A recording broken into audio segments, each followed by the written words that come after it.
Hey guys, um, I like to share with you two videos that I saw. One in which a woman was asked which he preferred, Trump or Biden.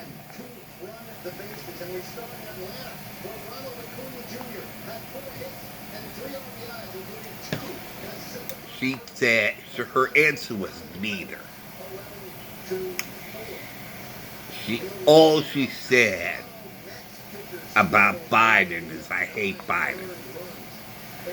But Trump generated more uh, to say. All right. So in other words, with Biden, she only had one statement: I hate Biden. But with Trump, rather interesting, she said, I don't like Trump.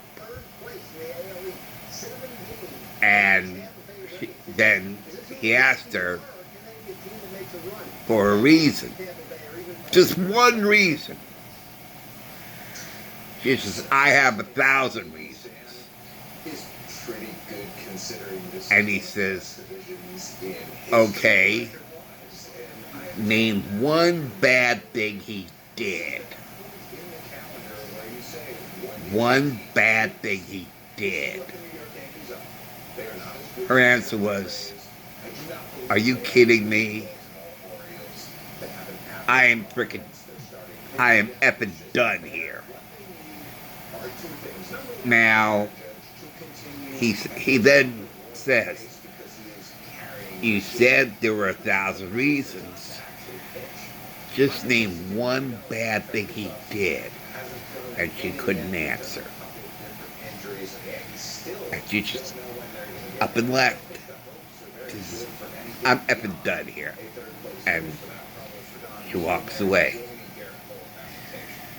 And to me, that follows the trend of what I call, well, you could call it brainwashing. I call it computer programming. And because everybody has their own version of that does not compute, that does not compute. And it's interesting the reactions that people give that follow the underlying message of that does not compute, input contrary to established facts. Well, maybe not bad, but it's more like that does not compute. So basically, she said, are you kidding me? Okay, he's like, okay, I'm not kidding you. Go ahead and tell me what is the bad thing he did. She's like, I'm effing out of here. I'm done. I'm effing out of here.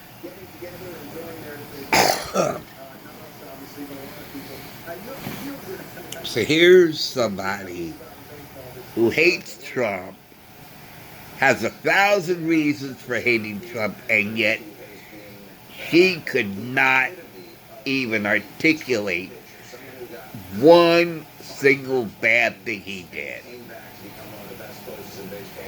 Because she was programmed to hate Trump and give these vague reactions. He's the worst, which she said. Oh, He's the worst. That was one response. And he's like, really? Gee, just tell me one of the really bad things he did. You say he's the worst. Oh, then you should have at least one bad thing he did. But she couldn't. Because that goes against her programming, her computer program, to articulate bad things he did. Maybe if he asked one of the bad things he said. But you see, the Anderson Cooper and everybody at CNN keep saying he's lied, one lie after another. But he never articulate what he lied about. What were the lies? Can you tell me one of his lies? See, they don't ask Anderson Cooper to say, okay, give me one lie. Just one. You saying lie after lie after lie. Okay, tell me one of the lies. Just one. That shouldn't be difficult. Just say one lie. But they don't ask him that. Because if they asked him that, he would probably give his response, his version of, that does not compute. It's really interesting. If you look at it in that framework of just generalized programming, computer programming, where they spit out, like you could almost see the tapes coming out to a slot, and the wheel spinning. But then you see all these tapes, these computer tapes spinning out of a slot. He's the worst. He's terrible. Lie after lie after lie. And they stay with that vague, generalized outputs. But when you ask for something specific,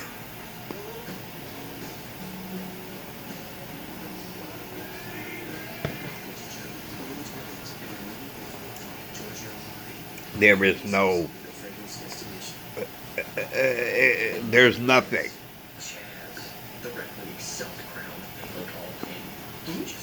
Because the master computer program doesn't give specifics. They just program its slave machines, the slave computers, with those generalized comments.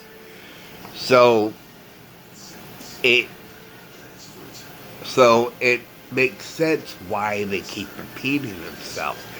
They keep repeating themselves because it's all that's all they were programmed with. So if you're only given just one or two things, that's all you have to articulate. That's all you got. And so they will repeat that over and over and over because that's all they got. And at one point, if you ask something specific, like what bad thing he did, then the computer goes crazy and it just spits out, that does not compute. That does not compute. And each person has his or her own way of saying that does not compute. Okay. Now, I saw another video where a gay man holds up the gay pride flag and says, "This flag does not represent me. I'm a gay conservative. And this flag does not represent me," and he tears it up. He says, "The flag that represents me is the American flag. Red, white, and blue. That's the flag that represents me. Not this gay flag, this rainbow crap." And when I saw that, I thought, wow. Because to me, gay is gay. I didn't know there was conservative and liberal versions or groups of gay. It's like what I've said about mathematics and sets. And so this says to me, in a mathematical formula, you have set A, gay. And that's really all I saw for years and years and years. But now I see there are two subsets of set G. There's subset GL, and the other subset GC. And I thought that was really, really interesting. I have a long-time school friend from when we were kids who's gay. Now, the big question I have is, now that I know there are two subsets of the bigger set G, which subset does he belong to? Is it subset GL, the liberal, gay liberal? Or does he belong to the other subset, GC, gay conservative? Is his flag the rainbow gay proud flag? Or is his flag the American flag? Because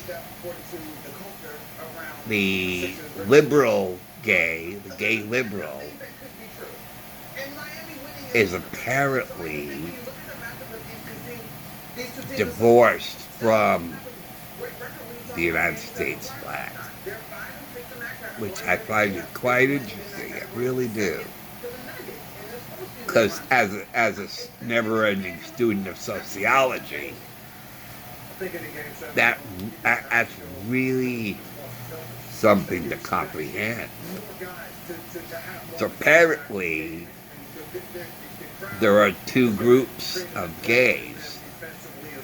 There is the gay liberals who have no allegiance to the United States flag, okay? Then you have the gay conservatives, subset GC,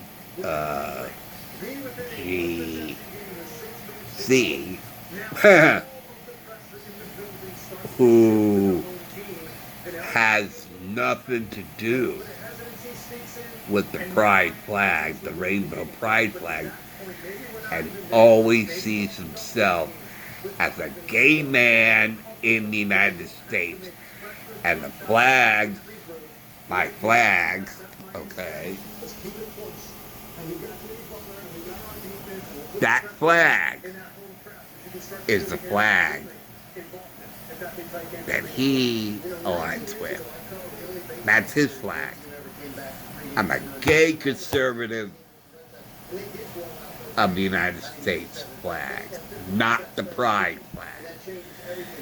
And so, and I also know someone who's bi. I think I've known a few people who are bi. Now I wonder, do they see themselves in the subset GL or GC? Which subset do they belong to? The subset GL or the subset GC? I have a feeling one of those bisexuals is conservative, and they belong to GC.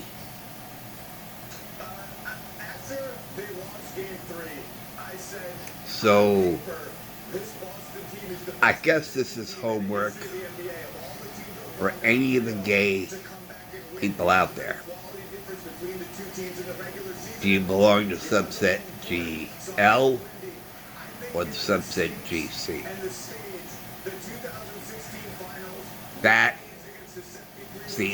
And my uncle, lay rest, had a wonderful axiom.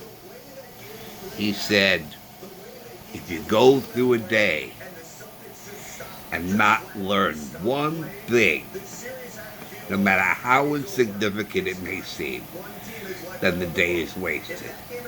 Well, I can tell you, guys, his day was not wasted at all. At all. Because I learned something today. 60-year-old guy that learned something and never, ever stopped learning anything. And I learned today there are two subsets of gay people. Gay L, gay liberals, GL and GC, gay conservatives. So that's it. Thank you for watching. Thank you for listening. I'll see you later. Take care. See you soon. Bye.